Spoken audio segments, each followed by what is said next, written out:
Bueno, bienvenidos una vez más al podcast de la universidad que no conocías. Hoy tenemos otro episodio con un psicólogo.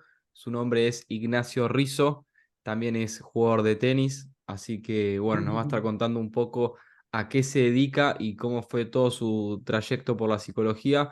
Nacho, estaría bueno que arranques contando quién sos, cómo fue tu formación y cómo llegaste al lugar en el que estás ahora con respecto a la psicología. Bueno, Rami, gracias por haberme invitado y tenerme en cuenta. Y ojalá que algún colega o a cualquier persona que le guste la temática le pueda servir. Bueno, en relación a tu pregunta, yo, bueno, terminé el secundario, estudié psicología, actualmente tengo 38 años. Empecé a estudiar la carrera a los 18 después de que la terminé el secundario en la UCA, la Universidad Católica Argentina. Y bueno, la verdad que en ese momento empecé psicología porque no sabía muy bien, en realidad no tenía una vocación muy definida, en realidad sí, que era ser jugador profesional de tenis, era básicamente la idea que yo tenía. De hecho, con Rami nos conocimos jugando eh, Interclubes. interclubes. Eh, y bueno, yo que estaba fanatizado, que solo quería jugar al tenis, solo quería jugar al tenis. Y bueno, un día mi familia me dijo, mira, va a ser muy difícil. Yo igual de chico tampoco era la gran cosa dentro de lo que es el ranking nacional y demás. Creo que jugaba bien, pero no era una cosa Claro. así impresionante. Y mi familia, la verdad que no tampoco tenía mucha esa idea sobre mí. Así que en realidad empecé a estudiar psicología porque me gustó mucho el lugar físico de la UCA, ahí en Puerto Madero. Y así empecé la carrera. No tenía mucha idea. Tampoco sabía muy bien por qué había estudiado psicología. Así que bueno, empecé.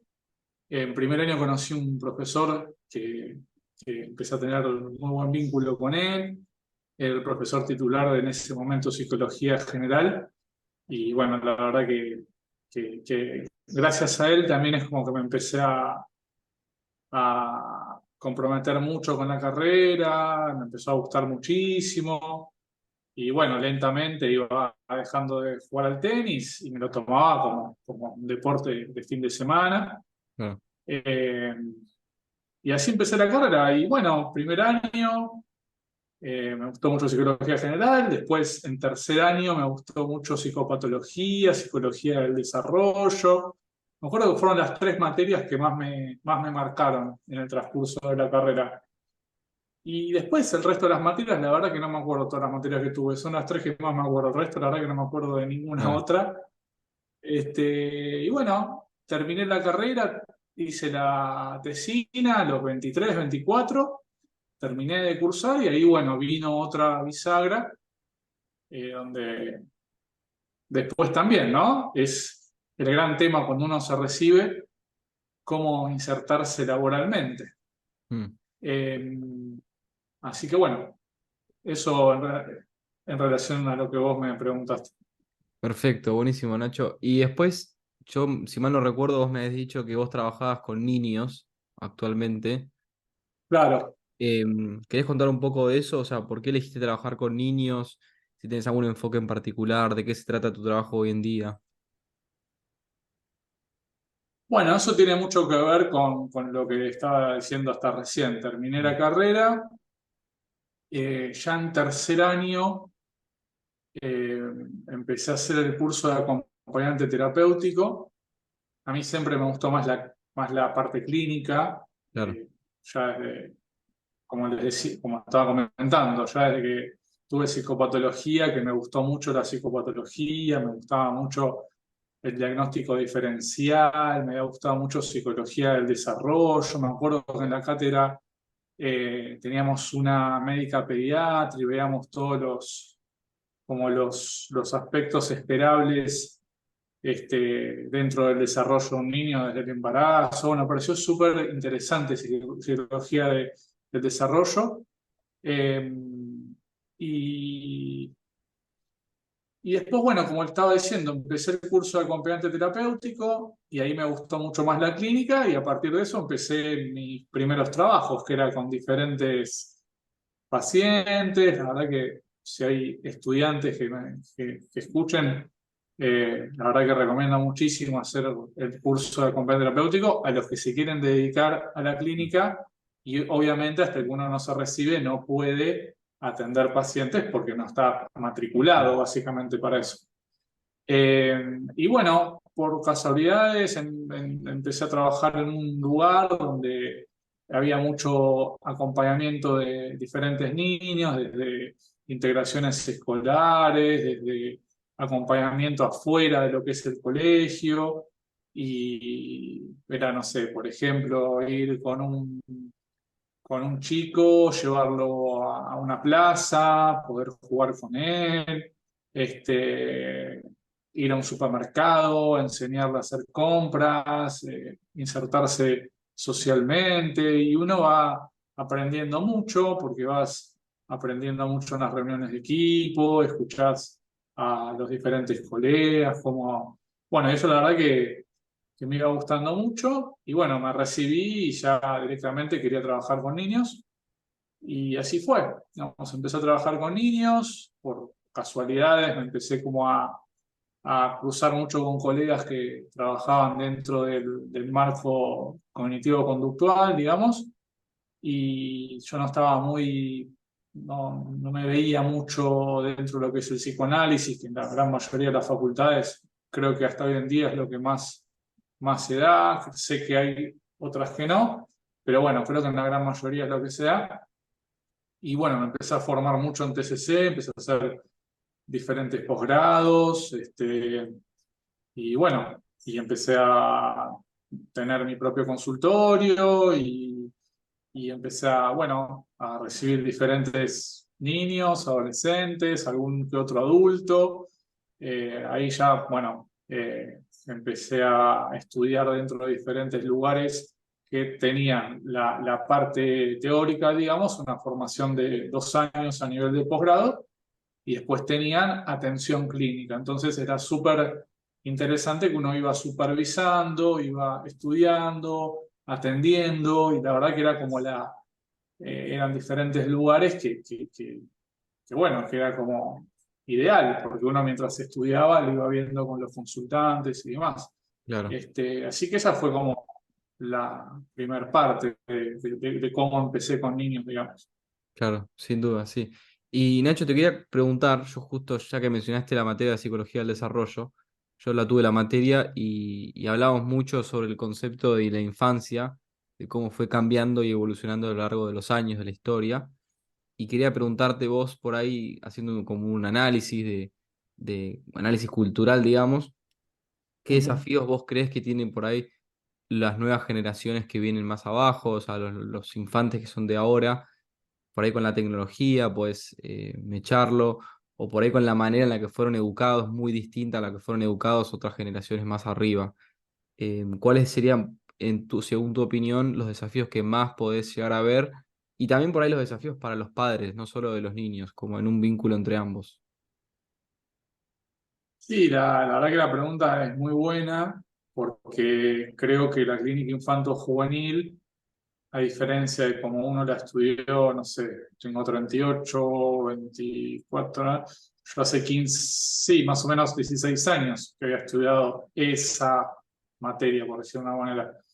Y creo que hoy en día la clínica infanto-juvenil es muy desafiante, digamos, esto es una frase hecha, pero es muy diferente lo que uno estudia en terapia cognitiva, por ejemplo, hay muchos protocolos, digamos, sobre cómo abordar diferentes cuadros y demás, y hay un largo trecho entre lo que es lo que uno estudia teóricamente y después cómo lo aplica, ¿no? Porque Mm, cuando uno estudia diferentes protocolos, lo que uno estudia muchas veces son lo que se llaman casos puros, ¿no? Te dicen, no sé, el protocolo sobre problemáticas ansiosas o trastornos de ansiedad. Bueno, lo ideal es empezar a hacer, lo digo de manera así como muy criolla, ¿no? Como empezar por tal paso, tal paso, tal paso, si bien no son guías rígidas, pero al menos nos dan una idea de cómo empezar a abordar, cómo consultorizar el caso, bueno. Y después uno se encuentra hoy en día en la clínica infanto-juvenil con muy poca prevalencia de casos puros. O sea, lo que tendemos a ver muchísimo en la clínica infanto-juvenil lo que llaman las diferentes comorbilidades o las diferentes presentaciones clínicas, que no solo es un cuadro, sino que tienden a ser cuadros donde al menos tenemos diferentes síntomas, ¿no? Mm. No solo de ansiedad, sino, por ejemplo, todo lo que tiene que ver con trastornos del estado del ánimo, bueno, ni hablar cuando uno ve chicos con problemas de conducta, lo complejos que son los cuadros, así que hoy en día veo como muy, primero que hay muchísima demanda, o sea, la demanda del terapeuta infanto-juvenil es muy, muy grande. Creo que siendo hombre es un diferencial importante porque la mayoría de las familias quizás, no sé por qué acá en Argentina culturalmente a veces quieren que sea terapeuta hombre, Sí, sí. más que nada cuando tienen hijos hombres. No sé muy bien el por qué, pero bueno, a veces eh, en psicología, bueno, la mayoría de los estudiantes son mujeres. Ahora por ahí, no sé si es mitad y mitad, me parece que es mucho, pero por ahí es tres cuartos mujeres, un cuarto hombres, Mm. y eso después se refleja en la práctica clínica. Pero yendo un poco a la pregunta tuya, me parece que hoy en día tenemos, bueno, obviamente todo lo que tiene que ver con el impacto de la tecnología, lo que tiene que ver con las dificultades a nivel atencional que los niños tienen cuando hay, digamos, hoy creo que el gran desafío que todos tenemos en la clínica y en diferentes contextos educativos y demás, es que las aplicaciones que ellos juegan o la tecnología está hecha básicamente para generar una satisfacción inmediata y un refuerzo inmediato. Cuando juegan a todos los juegos que juegan, no digo que sean buenos o que sean malos. Lo que digo es que es muy difícil competir contra eso. Claro. Digamos, es muy difícil competir con jueguitos que están hechos para dar una satisfacción inmediata. Y de hecho, uno ve muchas veces en la clínica infanto-juvenil nenes que no digo que tengan cuadros de abstinencia por eso, pero el nivel de impulsividad que tienden a tener a la hora de no jugar con esas aplicaciones es enorme. Y quizás la tecnología hace un par de años atrás no era así. Entonces, bueno, eh, adecuarnos a los intereses de los niños es como el gran ancho de espada que tenemos los terapeutas que trabajamos con niños. Claro, sin duda, sí.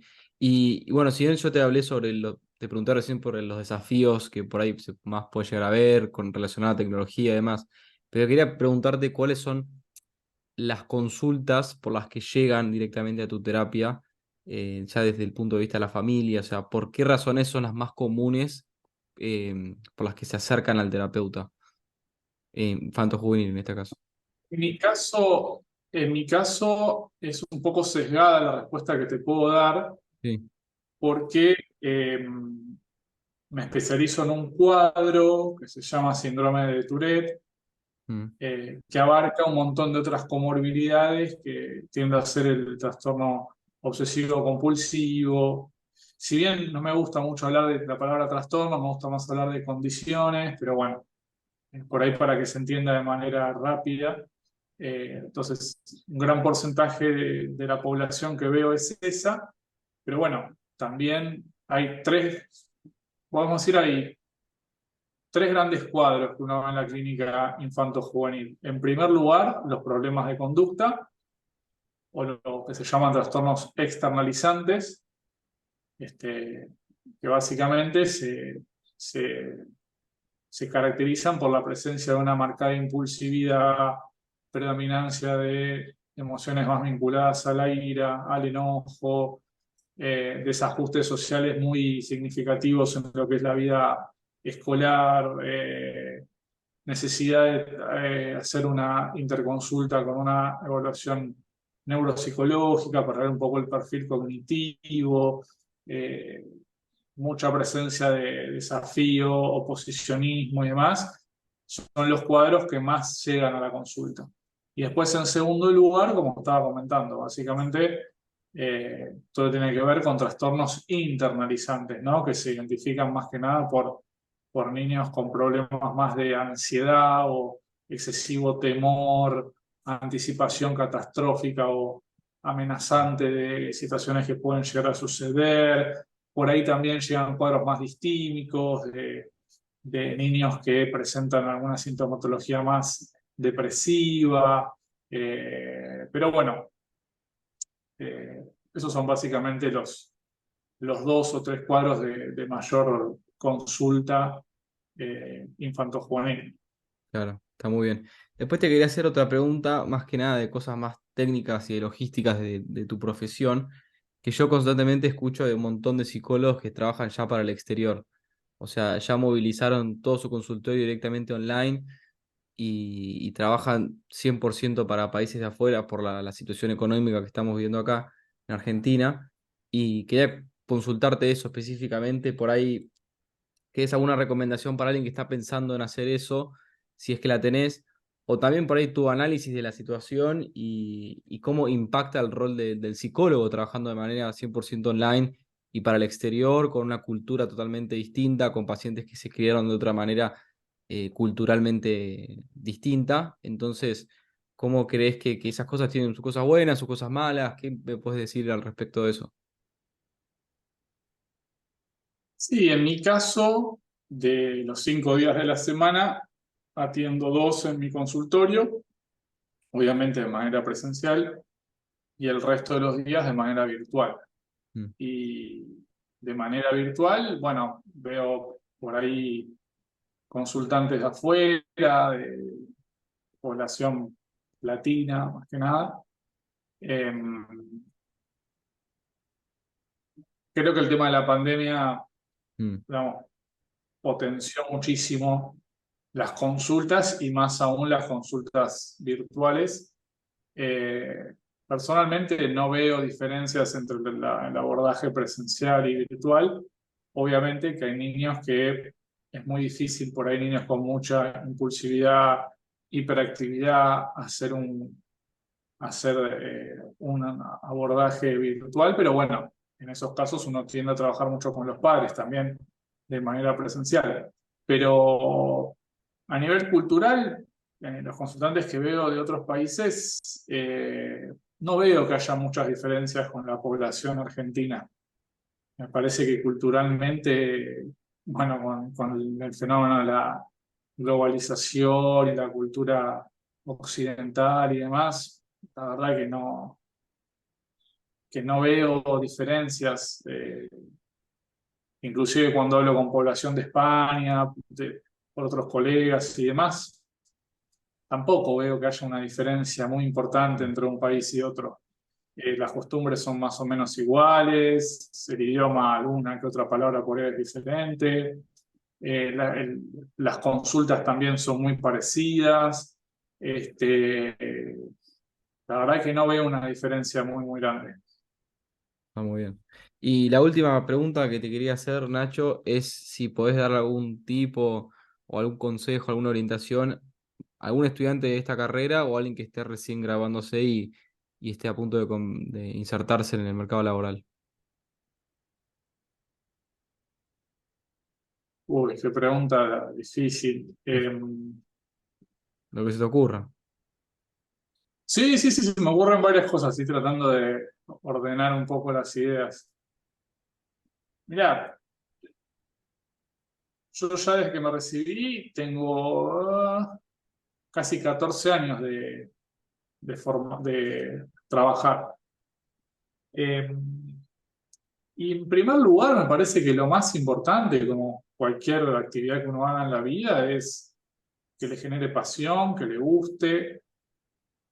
Eso creo que es la nafta de todo proyecto que uno tenga. Y en segundo lugar, básicamente, por ahí es medio frustrante lo que digo, es muy diferente lo que uno estudia de lo que es después la práctica clínica. O sea, eh, muchas veces uno estudia diferentes técnicas y protocolos y más que dice, wow, mirá el impacto que tuvo esta intervención y después es como una ensalada que se le suman muchos componentes, donde el tamaño del efecto de la intervención que uno realiza baja, ¿no? Es como que Claro, se me ocurre la metáfora de yo ahora puedo decir de levantar una pluma y la voy a levantar como si nada, o pongo, no sé, más peso en mi mano y obviamente la fuerza va como bajando. Bueno, cuando uno trabaja con consultantes con mucha complejidad es exactamente igual, ¿sí? O sea, es como que hay diferentes condiciones que hacen que lo que uno hace vaya perdiendo cierto efecto, ¿sí? Pero bueno, eh, uno tiene que tener como mucha tolerancia a las frustraciones, básicamente como el tenis, básicamente, ¿no? O sea, seguir adelante y guiarse mucho por la pasión que uno tiene. Creo que eso es lo más importante. Me parece muy difícil sostener ser psicólogo clínico si uno no le gusta lo que hace. La verdad que es un trabajo muy lindo, pero que demanda muchísimo, o sea, que un terapeuta sea empático demanda muchísimo por parte de uno, ¿sí? O claro. sea, el estar ahí en ese momento, o sea, tengan en cuenta que cuando uno tiene, no sé, 20 pacientes, 30 pacientes, 40 pacientes por semana, bueno, hay que ser empático con todos. Entonces eso Claro, demanda un esfuerzo y un desgaste muy importante y también me parece que es central el cuidado personal del terapeuta. Entonces, claro. como ideas, tendría en primer lugar, como decía, cuando uno se recibe, hacerse esta pregunta, bueno, esto me gusta, me apasiona, tuve algún contacto con la clínica, etcétera. En segundo lugar, eh, básicamente esto, saber que cuando uno empieza a ver consultantes, hay consultantes que tienen impacto en lo que uno hace y otros que no, pero se aprende muchísimo. Y después, bueno, poder seguir adelante, formarse en un modelo que uno le guste, que el modelo que uno se forma tampoco es la explicación total de los fenómenos que uno estudia en la salud mental, pero al menos tenemos cierta referencia. Cada uno que estudie el modelo que le guste, pero bueno, básicamente eso, tener pasión por lo que uno haga, seguir adelante, tratar de formarse, de estudiar, eh, pertenecer a un lugar que uno se siente cómodo, que pueda estudiar. Y básicamente eso, después las oportunidades se van dando, se van presentando. A veces llegan oportunidades que uno ni se las imagina, o propuestas para trabajar afuera, o propuestas para dar clases afuera, o propuestas para pertenecer a alguna institución para dar clases, o ideas que uno se le ocurren para escribir libros, artículos. Bueno, todo se va dando. Claro. Así que básicamente eso. Bueno, buenísimo. Ya estamos llegando al final, Nacho. Por mi parte, agradecerte por tu tiempo y tus palabras. Sé que es un sábado y creo que tenías que ir a jugar al tenis más No, por tarde. favor. Así que, No, no, al final se suspendió, así que ahora cortamos y me hago unos mates. muy bien, muy bien. No sé si sos hincha de Boca o no, que se juega ahora la final, pero No, no sé, ni idea del fútbol soy cero. Estaba viendo más a Djokovic con Rublev, así que. claro, sí, yo soy igual que vos. Sí. Perdí toda pasión por el Así que fútbol, salvo la selección argentina, pero después ya estoy medio pinchado. tal cual, somos iguales, somos Pero bueno, iguales, Ramiro. bueno, Nacho, te mando un abrazo grande y bueno, que tengas un gran fin de semana. Y bueno, ojalá que algún día nos crucemos de vuelta en un interclub y jugamos en contra. Dale, dale, Rami. Abrazo gigante. Abrazo, Chau, chau. Chao, chao.